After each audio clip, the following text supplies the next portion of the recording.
Tell me you're not selling her. Look at me and say it. The captain has a dagger across his knee and a letter inside his coat, her handwriting creased soft from being read too often. Is she yours? The fool opens his mouth, closes it, opens it again. 7 years of not asking, and the only answer he has is the one a man gives when he has already chosen to die for the wrong child. Chapter 1. The Citadel. The bell in my mouth tastes like copper. That is the first thing I want noted, since I'm told these are my final hours, and I have always been a man who liked his reviews in advance. Copper, in old polish, and the wet bronze of a coin pressed too long under a tongue. I cut the rest off with my teeth in a closet by the wine cellar, and left them on the floor like a tantrum of brass beetles. This last one I cannot lose. The corridor outside the banquet hall is full of smoke and very few opinions about who I am. A soldier in the conqueror's livery shoves past my shoulder without looking down. Pale crest, pale fur on the cloak. I bow. My hand trembles, so I bow lower to disguise it. In the banquet hall, a man with my king's chain on his belt is pouring himself a wine from my king's decanter. He has not yet learned that the decanter is enameled in chips if you set it down without care. I learn a great many things by watching men who do not know what they are holding. I do my last performance from the gallery. I make a man with a wolf's grin laugh into his cup until he chokes, and I make the man beside him swing a sword at the chandelier I have spent 2 months loosening, and the chandelier comes down on the man with my king's chain on his belt. I am already 3 doors away when the second scream reaches me. The nurse is on the floor with her arms still around the cradle. The cradle is empty. I stop in the doorway and consider the geometry of it. I am, before everything else, a man who reads a stage. The cradle is on its side. The window is intact. The door is splintered inward, which means the killer came in from the corridor, which means the nurse heard him coming and had time, in the moment between sound and ruin, to do one thing. The ash pit hearth is cold. The nurse has been thorough about that. No smoke to draw an eye. There are 3 soot lines on the stone, drawn down from the lip, and a thumbprint in the corner. I make a sound that is not a laugh, and would like back the moment it leaves me. The queen used to drill her own nursery staff in that little game when she could not sleep. "Where does a dragon hide its pearl?" she would whisper, while I stood behind her shoulder and pretended to count my bells. Under the dragon's tongue. I lift the ash pit hatch. She is the size of a folded coat. She does not cry. She has her own fist in her own mouth, and her cheeks are gray with ash, and her eyes, the round, wide-set blue-gray of her mother's worst tempers and softest concessions, open and find mine and do not move again. "Hello, Terror," I whisper. "Madam, I charge extra for Terror, but for you, I include it with breakfast." She blinks once. I pick her up. She weighs nothing.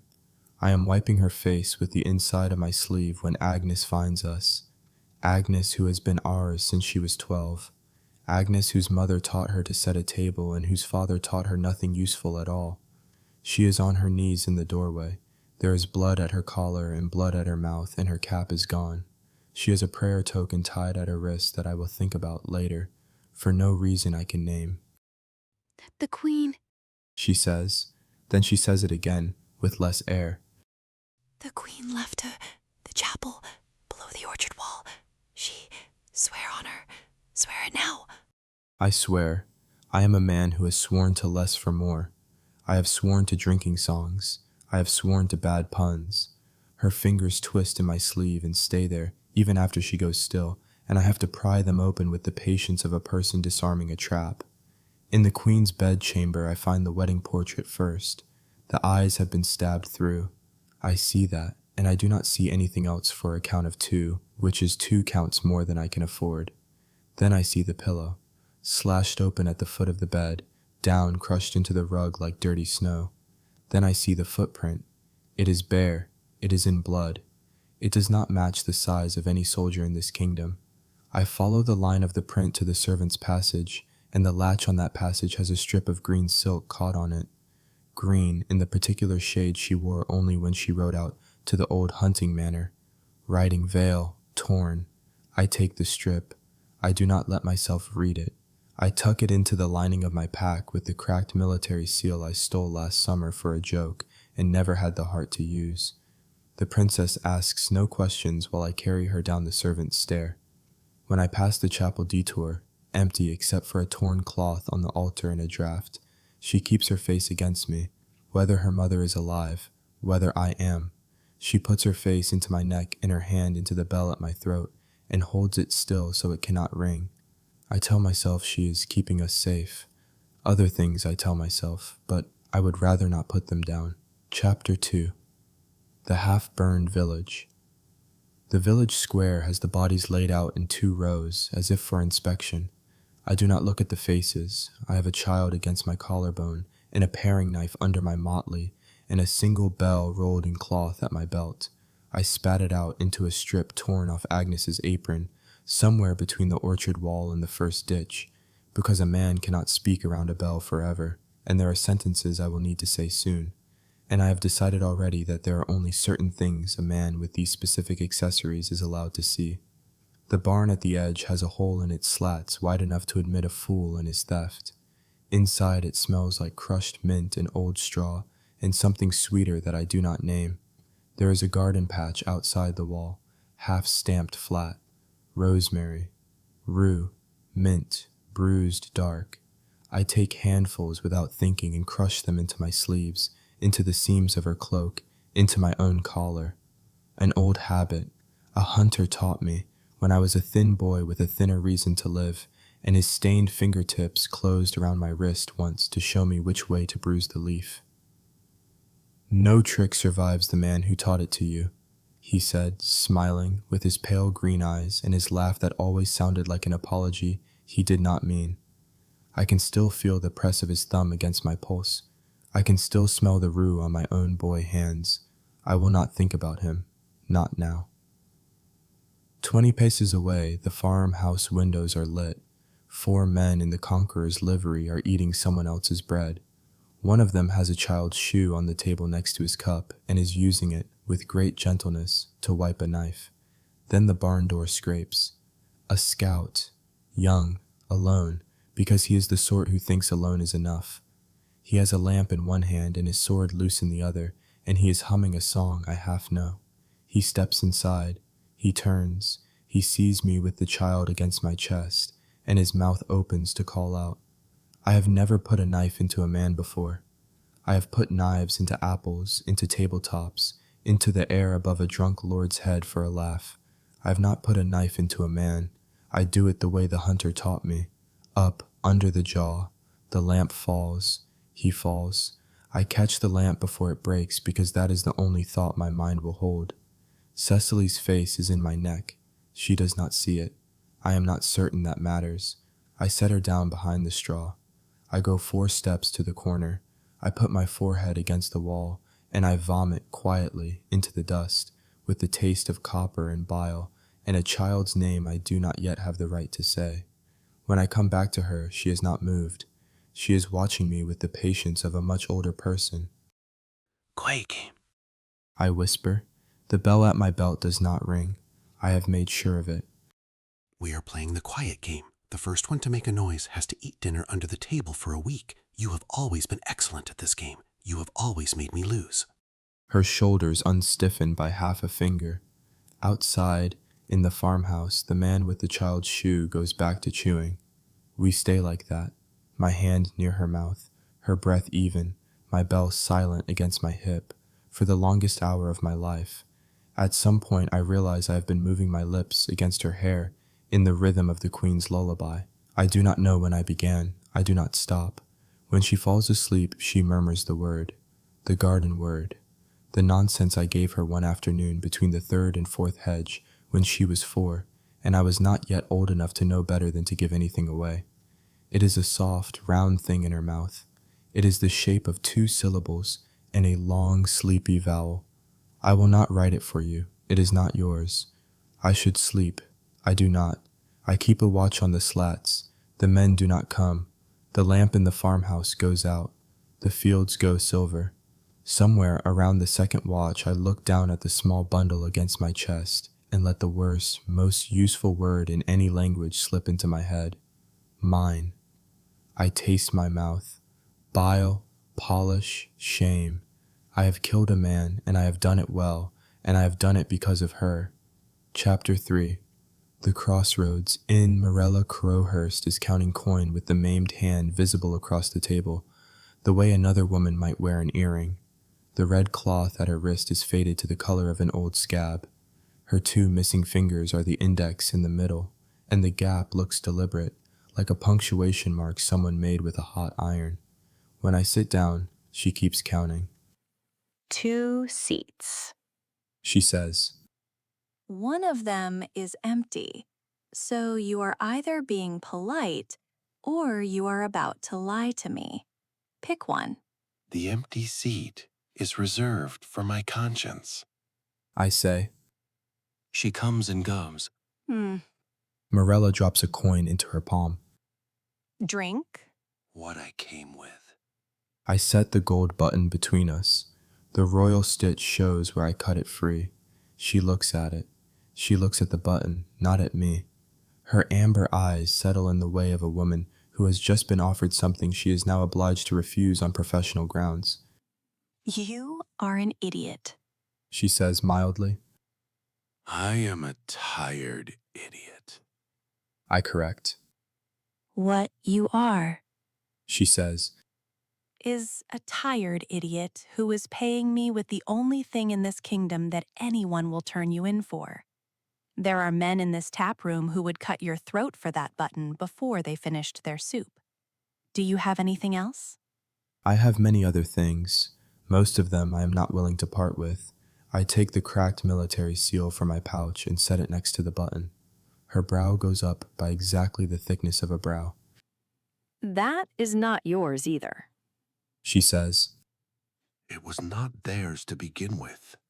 I say. She breathes out through her nose. She lays her maimed hand flat against the table, gently, the way one would arrange a sleeping cat. I do not sell children to banners. She says conversationally. I do not. I have not. I will not. But there are posters nailed on the post outside, and one of them has your motley on it. And the word under your motley is kidnapper. And the word under that word is a price. So you have brought a thing into my inn that costs me money to be near. Pick a story. Father, brother, husband, I do not care. I open my mouth. The door opens. The captain is steel gray-eyed, broad in the shoulders the way a barn door is broad, weathered like driftwood. There is dark brown hair at his temples gone to gray, and a square jaw, and a broken nose, and a wedding ring worn on his thumb where you might expect a thumb ring to be, except the way it sits, off-center on a finger that is not married to it, means the woman who put it there is dead. He looks at the button. He looks at the seal. He looks at me. He does not speak for a long time. I have known a number of careful men, and this is one. He is doing the arithmetic men in his profession do. What the cloak says, what the hands say, what the child's weight on my collarbone says, what the absence of a scream says. That button. He says finally. Where? A man I served once. Name him. He is dead. Name him anyway. I name a steward, a real steward, a dead steward. He watches my mouth as I say it. You were carrying papers north. He says slowly. When the Citadel fell. Yes. In a fool's motley. I had not yet had time to change. You had time to cut the bells off. That one catches me wrong. I let nothing show. I had time. I say. For the bells, not for the rest. He sets one hand on the table beside the button. The thumb ring catches the lamplight. He looks at the seal again, the crack in particular, which is the kind of crack a real courier's seal would not have. He looks at me. He looks at the door behind me, and at the stair, and at the window. He is counting his exits the way I count mine. And the girl. He says. Mine. The word is out before I have decided whether to spend it. Morella's foot under the table presses against my boot. I do not move. He looks at me for a count of 3 more. I see him decide, not to believe me, but to wait, to carry me a stretch of road and see what falls out of my pockets. Get up. He says. You're with me. Walk in front. Morella tilts her cup at him as he turns. He does not see it. Later, when I check my pack at the stable post, I find a folded note pinned to the strap with a length of enemy red thread and a child's milk tooth. I do not sell children to banners. I did not sell you. This time. I put it in the lining with the green silk. On the road, in the first hour, he does not speak. In the second hour, he says, You walk like a man who has stood at a queen's shoulder. He does not look at me when he says it. He says it the way one drops a stone into a well and listens for the bottom. I do not answer. He nods, once, as if I had. Chapter 4. The River Crossing. The captain, Garin, I learn his name by accident when a tavern boy uses it and he lets it pass, rides us north at the pace of a man who has decided not to know yet what he has decided. The pack stays unopened. The child's name remains unasked. He calls her the girl, very deliberately, as if naming her would be a thing he could be held to account for. We camp that first night in a stand of birch off the road. He takes the first watch. I take the second, or I am meant to. He does not wake me. I wake on my own to find the fire low and Garin sitting against a tree, awake, watching me with the patience of a man who has been watching for some time. You hum in your sleep. He says. I sit up too fast. I beg your pardon? That song.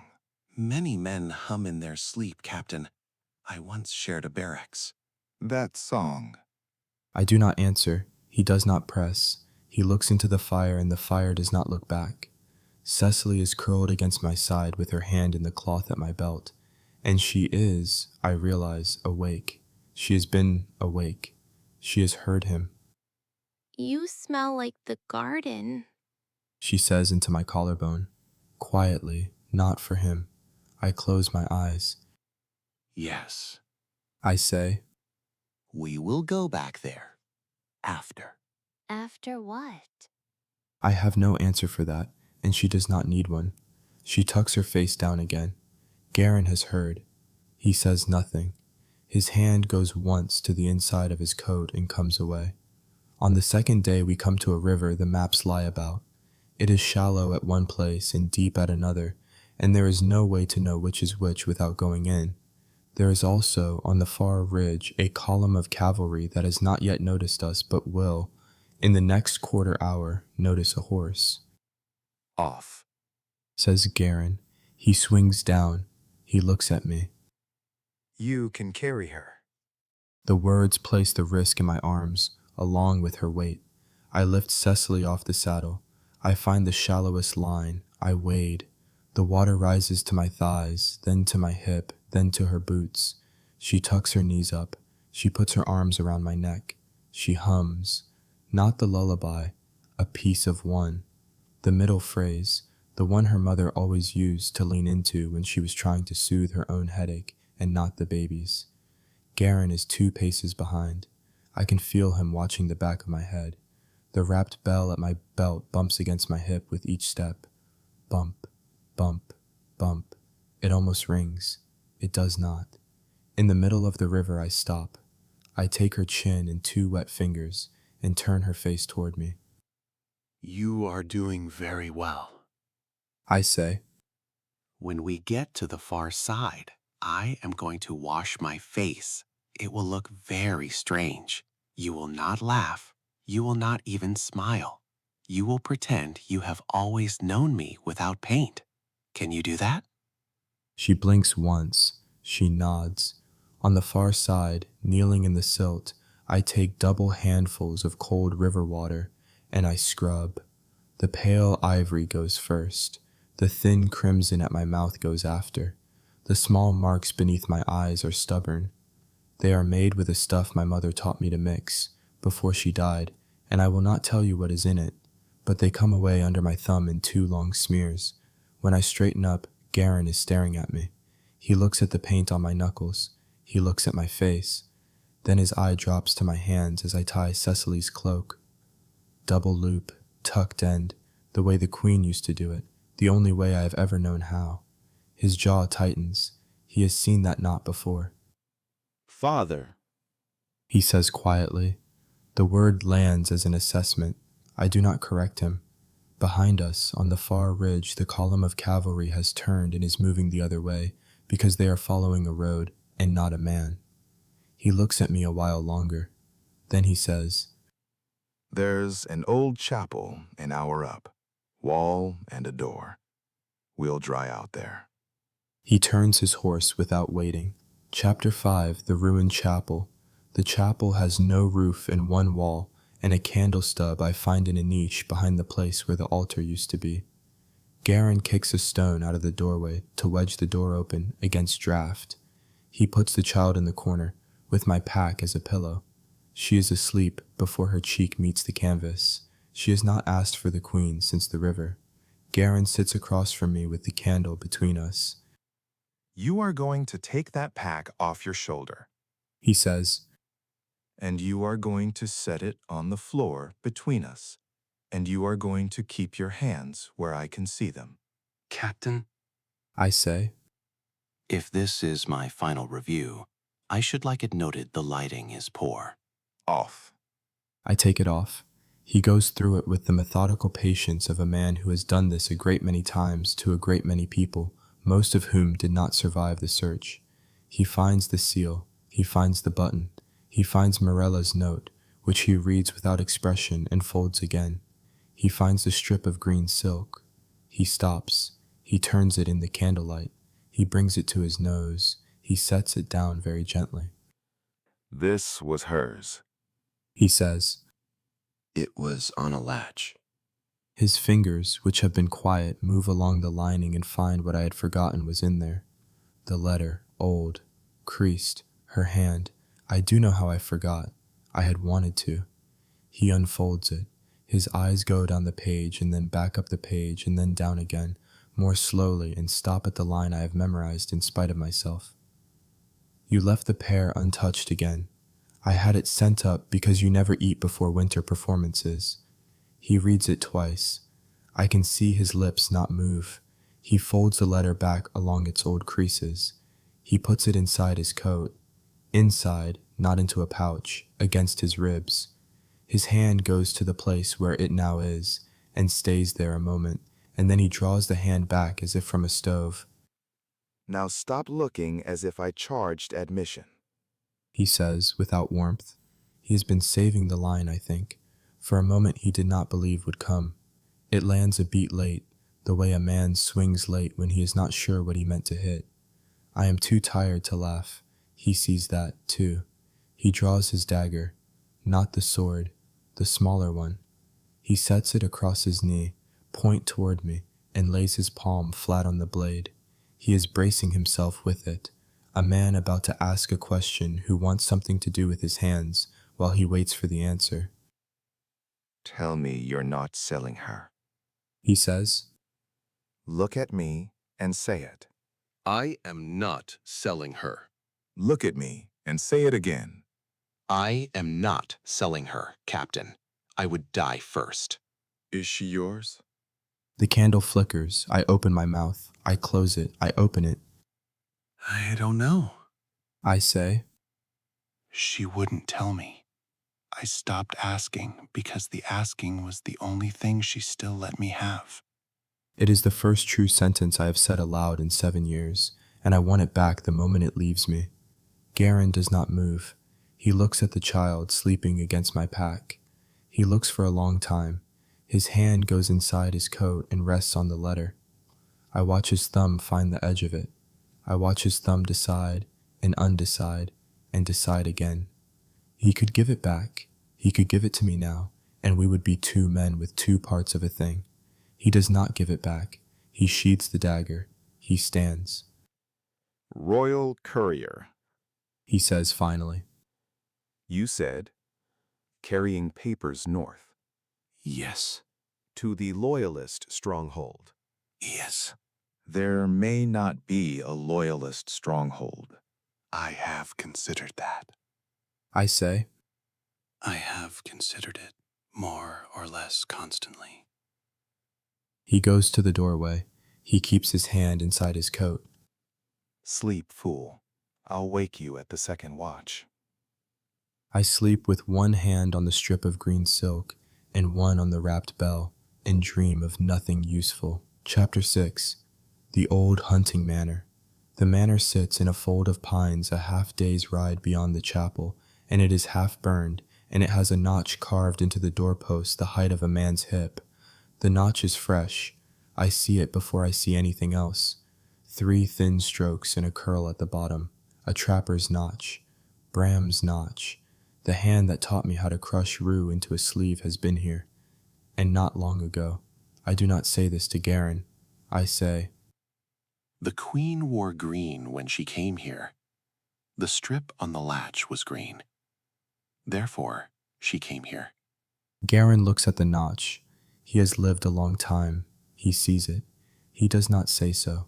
He says, I'll go in first. You will not. I say. He looks at me, surprised, at the flatness, I think, and the absence of any flourish. I take the paring knife from my belt and hold it loose, the way one holds a thing one means to use. You will stay with the child. I will go in. If I do not come back, you will turn around and ride north, and you will not stop, and you will tell anyone who asks that you found her on the road. You will not say my name. I do not need it said. He opens his mouth. Captain, please. He closes it. The kitchen door is unlocked. The pantry has collapsed. On the inside of the lintel, low and small, there is a second notch. The same hand, the curl drawn the same way. 2 notches now. He is marking a path. He is marking a path for himself, and he is letting me know he is marking it, because that is the kind of cruelty that has always pleased him most. The smell of rue is in the floorboards.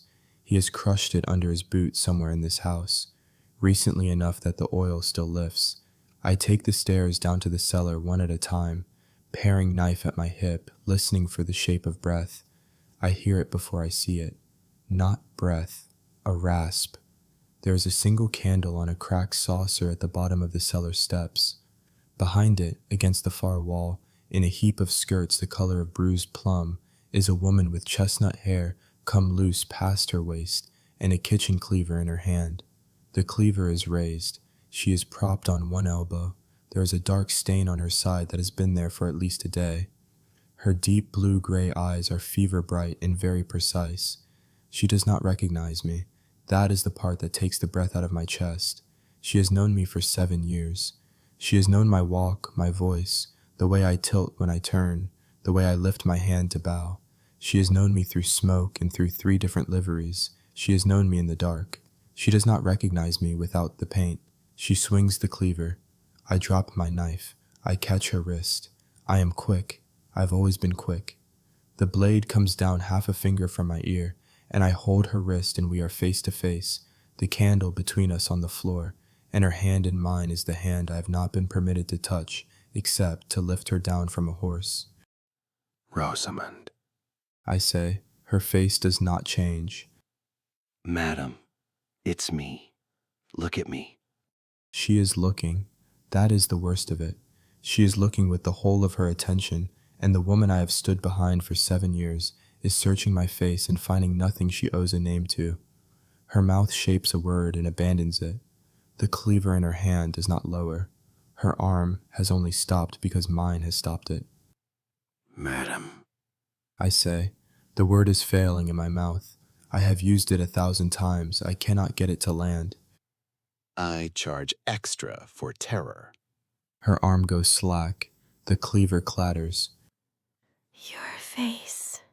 She says. Your face.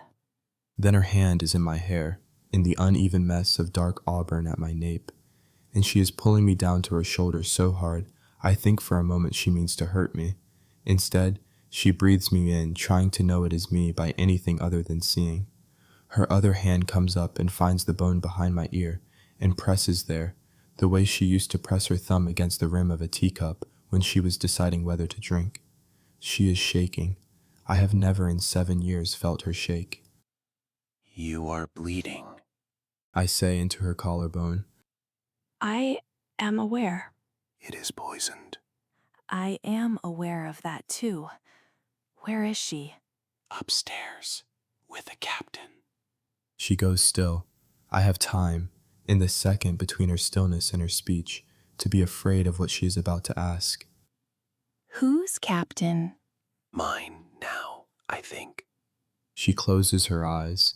She nods once. She puts her forehead against my shoulder. Her thumb against the bone behind my ear moves once, just once. You shouldn't have come.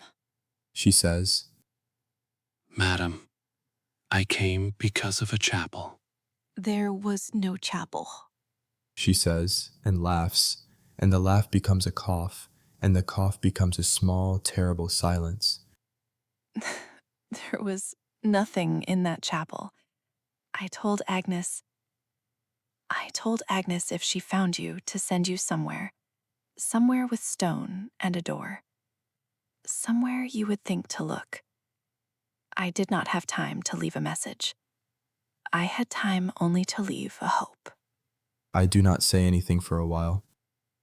I have followed a great many things in my time, I say, but a hope is the cheapest of them.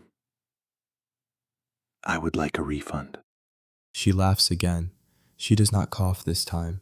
She puts her hand against my cheek where the paint used to be, and she looks at me and looks at me and looks at me, and finally she says, Tie this wound. I tie it. Outside, somewhere in the pine cover above the manor, a magpie scatters. Bram is moving.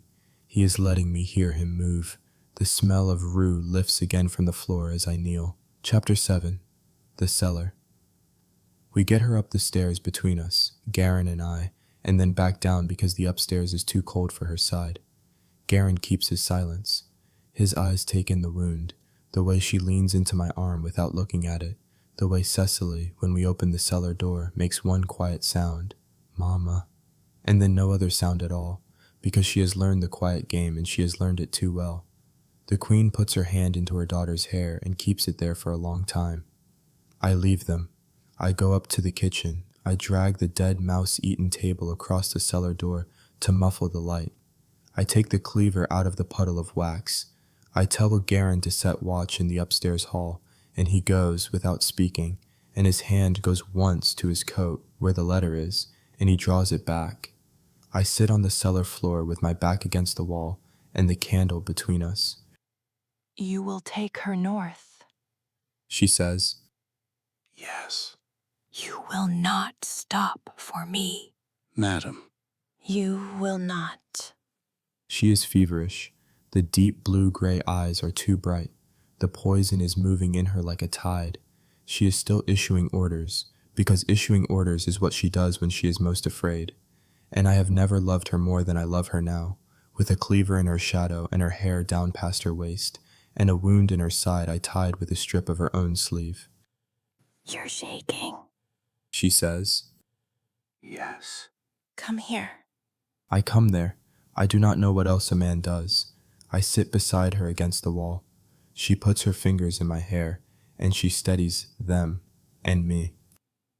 You used to count my bells. She says, I used to count many things. You were terrible at it. Madam, I was a professional. She breathes out, half laugh, half something else. The candle gutters. Above us, in the floorboards, smoke from the kitchen hearth drifts down through the gaps in thin gray lines, and I think, without wanting to, of the ash pit, of the nurse, of the dragon and the pearl. Sing it. Cecily says, very quietly, from the corner where she has been wrapped in my cloak. I sing in the lullaby. I sing it the way I have heard her mother sing it, which is to say, badly, in the wrong key, with the second phrase always a beat too long.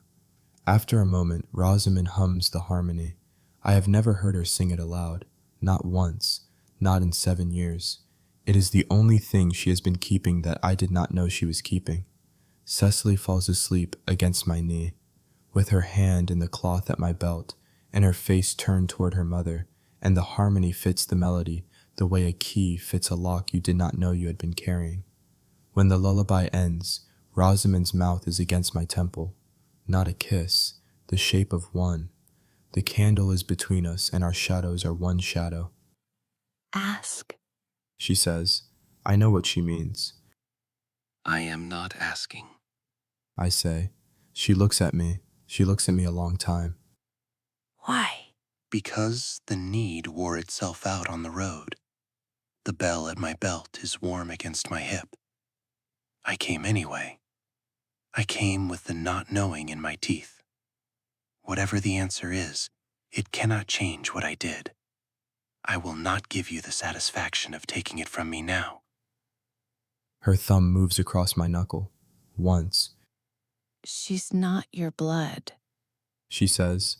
I do not move. She is quiet a moment. Her hand finds mine in the dark, and her fingers fold between my fingers, and only then, when she has me by the bone, does she say the next part. I would have told you. I would not have told you. I let you carry it, because the carrying was the only thing I could give you that was yours. I look at her. I look at the child between us. I look at the candle. I knew. I say. Somewhere on the road. I knew, and I came anyway. She closes her eyes. The lashes are wet. She kisses me. Once. Carefully. There is no breath behind it. There is a wound under her ribs and a child between us and a captain on the stairs above. And the kiss is a thing one does because there has never, in 7 years, been a place where one could. Her mouth on mine, and her hand at my jaw, and the candle burning down between us by the width of a fingernail before she takes her mouth away. I put my forehead against the bandage at her side, and I do not move for a long time. Above us, very faintly, I hear Garin in the kitchen. I hear the sound a man makes when he is putting something into a fire that he has been keeping inside his coat. Paper does not crackle the way wood does. It is more like a breath. I lift my head an inch. Rosamond's eyes are closed. She does not have to ask. I know. I know what he has done. I sit with that, and with her hand in mine, and with the smoke that is now part letter and part hearth, and after a while I notice that the smoke smells of nothing I will be able to name later. Over the next hour and into the morning, I notice that Garin's hand no longer goes to his coat. Chapter 8. The Mountain Pass. She cannot ride. We make a litter from a stable beam, and the rags of a curtain, and we tie her into it with a knot the queen herself shows me, weakly, with her one good hand, because no one in this kingdom has been taught how to tie a knot the way she was. Cecily sits next to her in the litter, with the wrapped bell in both hands, holding it still. The pass goes up. The snow begins at the third bend. It is the kind of snow that does not yet mean anything. Single flakes. The cold is in the stone, not in the air. The pines are black against a gray that is not quite a sky. Garin walks ahead, his sword drawn but loose, his eyes on the cliff faces, his thumb ring catching the gray light. He has not spoken much since the cellar. He has stopped touching his coat. He looks, in a way I cannot quite name, lighter, the way men look when they have set down a thing they had not realized was heavy. Halfway up the pass we hear them. Hooves on stone, behind us, climbing. Not the whole column. 8, maybe 10. A scouting party. Fast horses. They will be here in the hour. Garin stops on the path. He turns. He looks at the litter. He looks at me. He looks at the bend in the path behind us, which is a narrow throat between two cliffs where one man with a sword could stand for a long time against 8 men, if he were the right man and if he had decided already what kind of death he wanted. He hands me the sword. He puts the handle in my hand and he closes my fingers around the grip. Take it. The girl is going to need a thing to be afraid of, and you are not going to be enough. Captain, It is plain. It is not a good sword. It will not embarrass you. Captain, The letter is gone. he says. I look at him.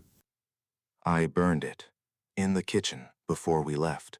I do not know what it said. I do not need to. He looks past my shoulder at the litter where the queen is holding her daughter, and he nods once at her.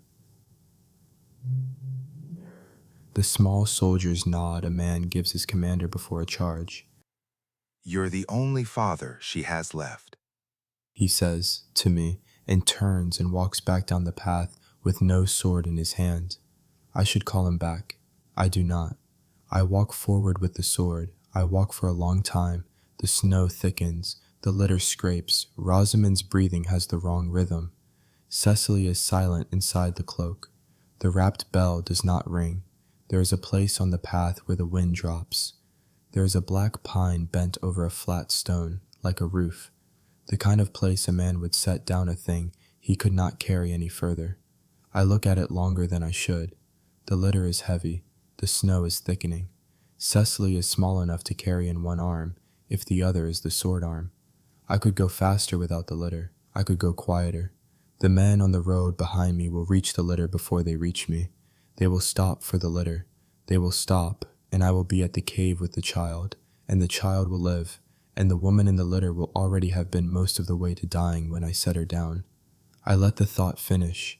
It lies in my hand like a coin before spending. I've killed a man in a barn, and I have not vomited since. I am the kind of man now who can stand in the snow with this in him and keep his forehead from the wall. I want it noted that I thought it.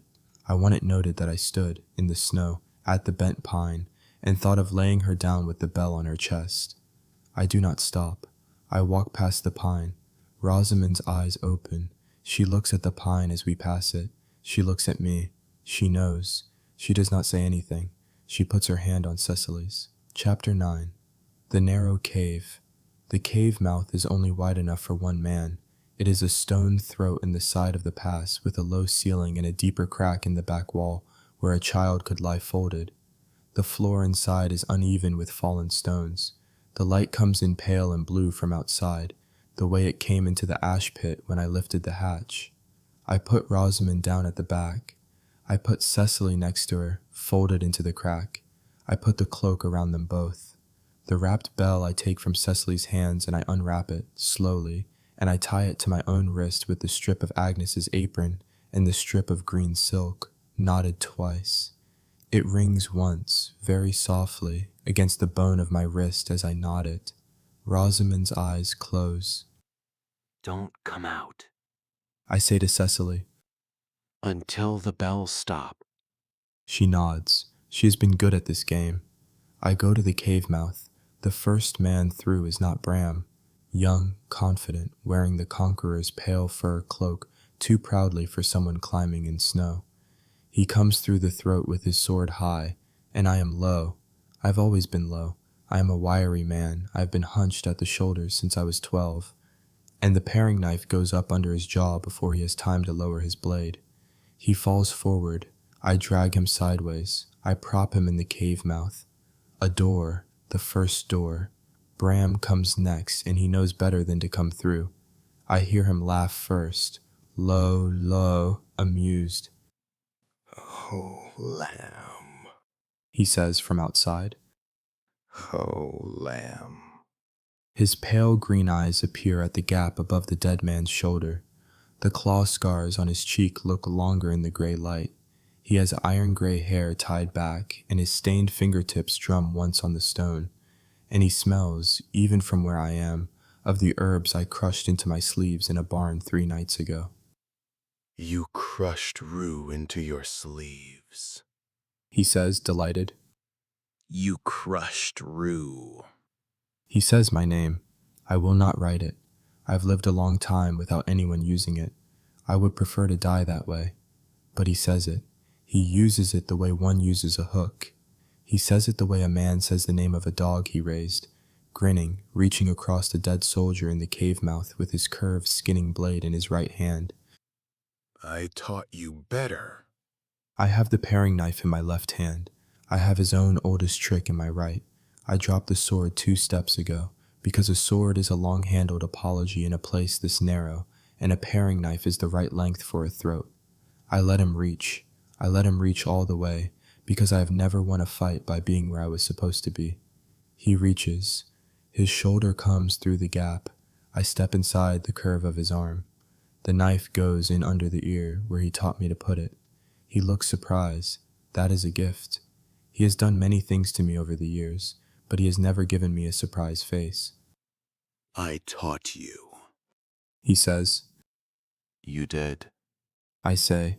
He is still trying to finish the name when the breath leaves him. I drag him down across the dead soldier. 2 bodies now, in the cave mouth, a second door. I push them with my shoulder until the throat is choked. I turn around. A long, cold place opens under my ribs. Bram's second knife. Bram always taught 2. Found me somewhere between his reach and mine. I failed to count it then. I count it now. The wet on my motley is not his. I draw breath. The breath does not come all the way in. Rosamond is watching me from the back of the cave. Her hand is still in Cecily's. The bell on my wrist has not rung again. The cave is very quiet. I cross to her. I sit down. I take her hand. She looks at me. You came anyway, she says. I came anyway. Knowing. She nods. She is using the last of herself to nod. Her fingers tighten on mine. Her thumb moves once against my knuckle, and then again. She's not your blood, she says, the same 3 words. but she was always yours. Fool. 5 words. The knife turned hilt first. I will think about it later, I think, except that there is no later, except that there is the cave and the cold, and Cicely folded into the crack of the wall, with her face against her mother's side, watching us, with the round, wide-set blue-gray eyes that are not mine and have never been mine, and that have, for 7 years, found me in every room. I put my forehead against Rosamond's. Her breath is shallow. Mine is shallow. The bell on my wrist hangs against my pulse. Ma'am, I say into her hair. if this is my final review. She laughs. It is the smallest sound. It is the harmony to the lullaby. It is, she says. I should like it noted. I say. That gliding. She is gone before I finish. I do not finish. I sit a while longer with her hand in mine. Cecily is looking at me. I lift my free hand. I wipe her face once with the inside of my sleeve, the way I did in the nursery when the ash on her cheeks was still warm. I want to tell her the garden word so she will not forget it. I want to tell her the lullaby so she will not forget the harmony. I want to tell her the word my mother knew, the one Bram used, the one I have lived a long time without. I cannot decide which thing I most want to say. I open my mouth. The bell rings once against the stone of the cave floor as I fall. It rings once, then it is quiet. The child waits a long time, because the bell has rung only once, and she has been told to wait until the bells stop, and she is uncertain whether one ring is a stopping or only the beginning of one. When she is sure, she crawls out. She goes to him first. She finds a little paring knife in his loose fingers. She saws at the knot on his wrist, the apron strip, the green silk, until the bell comes free in her palm. She looks at it. She does not put it back. She puts it into the inside pocket of her cloak, the one with the embroidered birds at the cuff, and she buttons it shut. She lies down between them, only for a moment, with her hand in the cloth at his belt, where it has been for many days. She murmurs the word, very softly, into the cold. In the morning, when the Loyalist patrol comes up the pass, they find her there. They find the bodies in the cave mouth. They find a woman with chestnut hair and a queen's ring on her finger. They find a man in a fool's motley with no bells on him at all. They take the child. She does not speak for a long time. Years later, in a garden that has been replanted along the lines the old hedge once kept, a woman walks at dusk. She is grown. She is tall. She wears the controlled grace of her mother and the watchful eyes of a man none of her court remembers. Her gown is pale, with stitched birds at the cuffs and a hidden crest beneath the shawl. On her wrist there is a single tarnished bell on a strip of green silk, knotted twice. It does not ring. She has had the clapper taken out. Sometimes at court, when a foreign envoy asks, she says only that there was a beloved uncle once, and a dowager queen, and that they saved her life on a road. She does not tell the story. She walks the hedge to the bend where the fourth turn is, and she stops, and she leans her cheek against the leaves the way a child leans against a shoulder. She whispers the word into the hedge. The hedge does not answer. She stands there a moment longer, with the silent bell warm against her pulse, and then she turns and she walks back toward the lit windows of the house. Behind her, the garden is very quiet. I hope I kept you company with my story. It would mean so much for you to like and subscribe because it helps me make more. I'll see you in the next one.